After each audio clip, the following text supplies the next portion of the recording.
Setelah Kerajaan Jaya, Kerajaan Pasir, Kerajaan Pedir dan sampai kepada Aru, keaman dari Portugis, maka Sultan Ali Muhayyad Shah pun dari Pasir wa kedih Keraton Darud Dunia, sambil beliau membawa pulang hasil rampasan perang lagi lonceng Cakra Dunia. Lonceng Cakra Dunia nyan bukanlah berada masa Sultan Iskandar Muda, tapi nyan memang ke awal kerana iaitu pemberian Cheng Hoa Mbak Raja Pasai awal abad ke-15 ketika Cheng Hoa kunjung ke Pasai. Nah, setelah program pertama berhasil beliau menghalau Portugis dari tanah Aceh, program kedua tema beliau wujudkan, iaitu mempersatukan kerajaan-kerajaan yang di Aceh di bawahnya. Ya, wujud sabuh kerajaan, sabuh kerajaan, sabuh sultan yang raya, yang berdaulat, yang luah. Kerana lagi prinsip beliau simple mentong. Jadi bersatu kita teguh, bercerai kita runtuh. Jadi sultan pertama kerajaan Aceh Darussalam yang ke Sultan Ali Muhayyad Shah. Beliaulah yang mendirikan kerajaan Aceh Darussalam yang juga tak kenal dengan Provinsi Aceh. Dan setelah Aceh kaji ke sabuh kerajaan yang berdaulat, beliau ciptakan tema sabuh bendera, iaitu bendera kerajaan yang bernama Alam Pedeng atau Alam Zulfaqar atau Alam Zulfiqar. Setelah beliau berhasil meletakkan kerajaan Aceh Darussalam atas fondasi yang kokoh, beliau pun meninggal dunia. Tengahnya Sultan bergantung laju, mati raja mengantuk raja, sampai masa Sultan Iskandar Muda.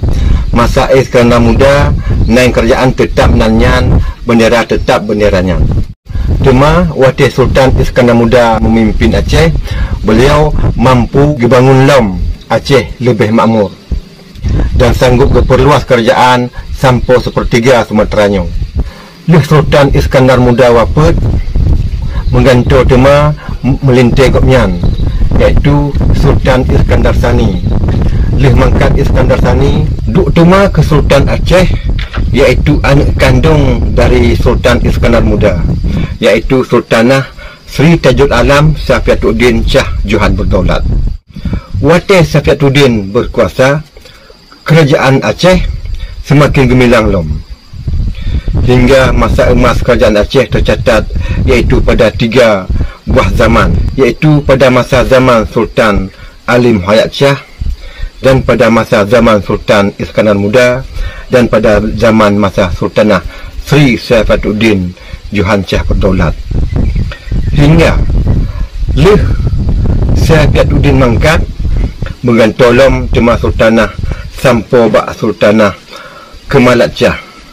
Naik kerajaan tetap nanyan, bendera tetap benderanya.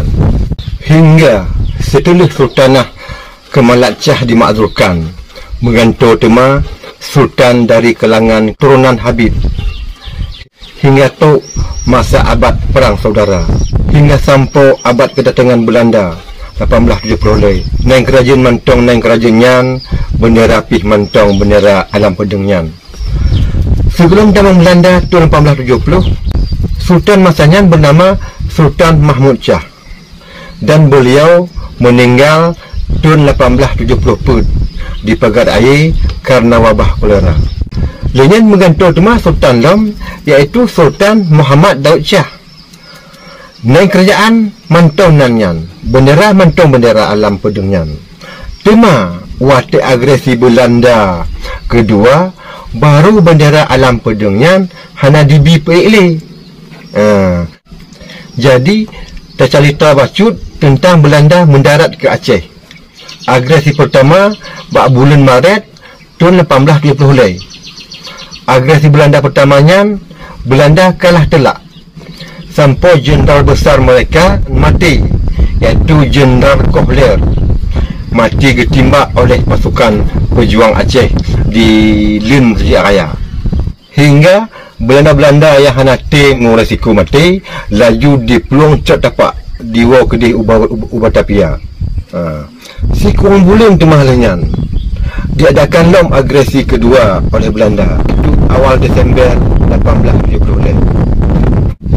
Pertama-tama sebelum Belanda mendarat di Aceh agresi keduanya, jadi terlebih dahulu Belanda membawa wabah kolera di Aceh melalui kapal, iaitu sebuah kapal yang bernama Maddaloni, yang kapalnya bernama Nino, bekas tentera Itali.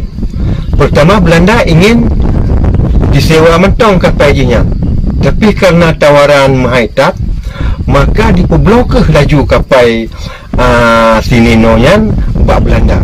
Ya, tapi dengan cara jicit ya, sebagai guru nakoda. Jadi Belanda sengaja disiok si Nino nya sebab diperkirakan oleh Belanda kain membantu Aceh. Maka dikurung ke wabah kolera dalam kapal yang bunuh, yang bergegas diberangkatkan laju ke Punan Aceh supaya hana terkapar udarat, iaitu di Betawinya. Dalam sejarah, jenazah yang ditiak sabuh panti di Aceh oleh Belanda, iaitu jenazah si Nenonya yang mati sebab wabah kolera. Jadi juang Aceh dengan cepat getanam laju jenazahnya supaya bek menjalar. Tapi apalah daya, manyaknya katrip kenan, maka terjangkitlah penyakit kolera di Aceh di masanya. Tujuan Belanda agar pejuang Aceh dan orang Aceh lemah untuk menghadapi agresi yang kedua.